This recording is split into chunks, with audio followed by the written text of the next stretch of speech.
Anggota Dewan Perwakilan Rakyat Amerika Serikat memprotes aksi yang dilakukan tentara Israel terhadap warga sipil di jalur Gaza.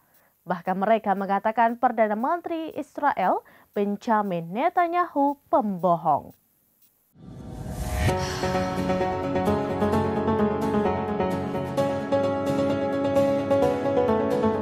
Anggota Dewan Perwakilan Rakyat Amerika Serikat memprotes aksi yang dilakukan tentara Israel terhadap warga sipil di jalur Gaza. Bahkan Perdana Menteri Israel Benjamin Netanyahu dinilai tidak jujur dan pembohong. Dikutip dari Pars Today, protes ini disampaikan oleh Madeleine Dean, anggota Kongres Amerika Serikat. Baru-baru ini ia melakukan perjalanan ke wilayah pendudukan.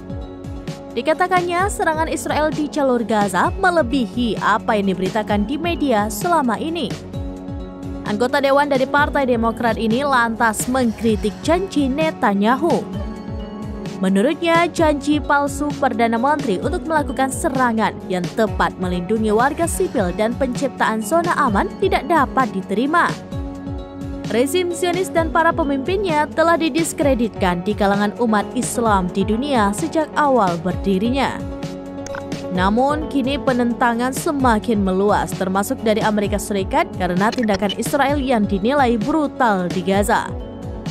Pada 25 Februari 2024, Aaron Bushnell, seorang anggota muda Angkatan Udara Amerika Serikat, melakukan aksi bakar diri. Tindakan ini dilakukan sebagai protes atas dukungan Gedung Putih terhadap genosida di Palestina. Akibat tindakannya ini, Aaron dikabarkan meninggal dunia.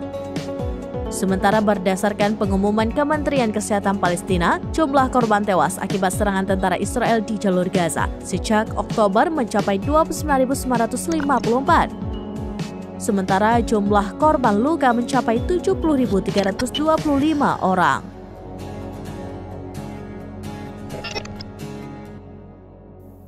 Demikian informasi terkini Syederalun, saksikan terus beragam informasi lainnya. Jawab balik dan share seluruh akun serampinews.com.